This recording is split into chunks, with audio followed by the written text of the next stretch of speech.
We saw this, didn't we, with the wonderful lady that is Dr. Sophie Chanduka.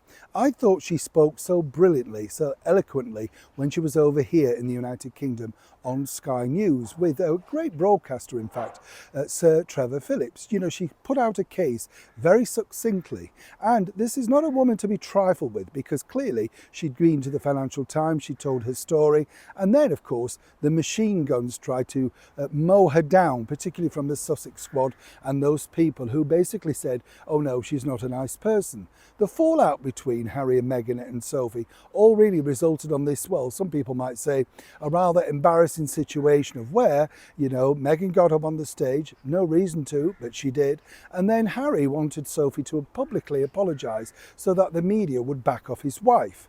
Well, it all comes around in full circles. As ever, let me explain. Morning chums, nice to see you today. Thank you so much for taking the time out to join me. And as ever, thank you for your lovely comments on all the recent videos. I'm glad that you enjoyed the story about Queen Mary of Tech. Yes, a couple of people said that, you know, you're fascinated by her. I am. That's why I do the stories. You know, one of those undervalued royals, I think, that really had a lot to do in the shaping of the monarchy, particularly during the long reign of Queen Elizabeth II. I believe her and, of course, the Queen's mother, Queen Elizabeth, did a lot to shape the sort of monarchy that we have. It was added on to the genius that was His Royal Highness, the Duke of Edinburgh, who really sort of came up, I would say, with our own version of Victoriana. Anybody else agree? If you haven't seen it, as ever, it's free. Do check it out when you can.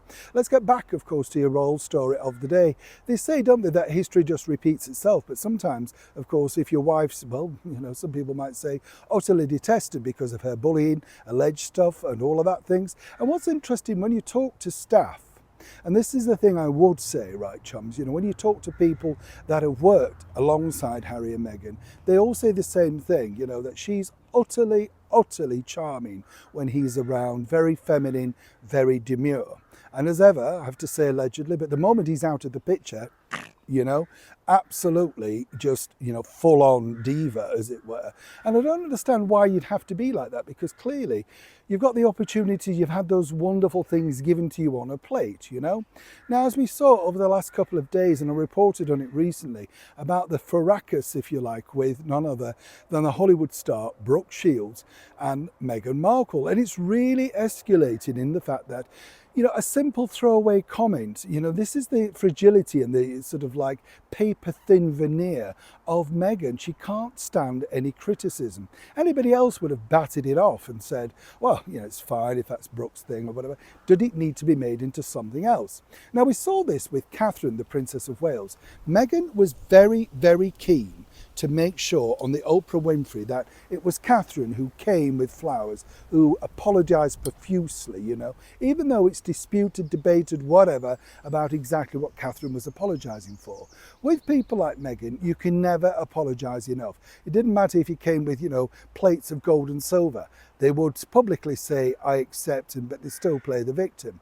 This is what's going on behind the scenes, I've been told, with Brooke Shields and, of course, Meghan Markle. You see, Brooke had the, you know, well, kindness, whatever you want to call it, to actually publicly, you know, say to Meghan, yeah, you know, I'm kind of ready to go and say, I'm sorry if you didn't mean to offend you. Apparently sent flowers and a note. None of that has been reported, as ever, allegedly. And this is because, you know, Brooke's a nice person. She doesn't want this confrontation. At her age of 60, she doesn't care. Do you know what I mean? Nobody needs a battle at this point. But Meghan uses these volcanoes to make sure that she can say, oh, they treated me badly. Look, Harry, it's terrible what people are saying about me. When in reality, most of the things are perpetuated by Meghan herself. Nobody wanted to hear the soap story again. Katie Couric, I said, you know, I've told you this before, I think did that really knowing that she would get a backlash, because secretly they're all laughing at her behind her back, but Meghan can't see it. And now Brooke Shields has been sort of pillarised and knocked about on social media. But of course it won't come out until you see stuff like this on my channel, that Brooke did reach out and say, look, you know, I don't want to offend you, I'm not bothered, you know, we don't need to fall out over it. But no, you see, Brooke Shields to Meghan is really no use. The opposite way around of, say, somebody like Gwyneth Paltrow, who Meghan still reveres because she's still in the news and could be useful, even though Gwyneth decided not to put out the rest of the video, Meghan won't take on her for now, but Brooke, an easy option. It's a developing story. As ever, when I know more, you'll know more. Neil Sean, Kensington, London.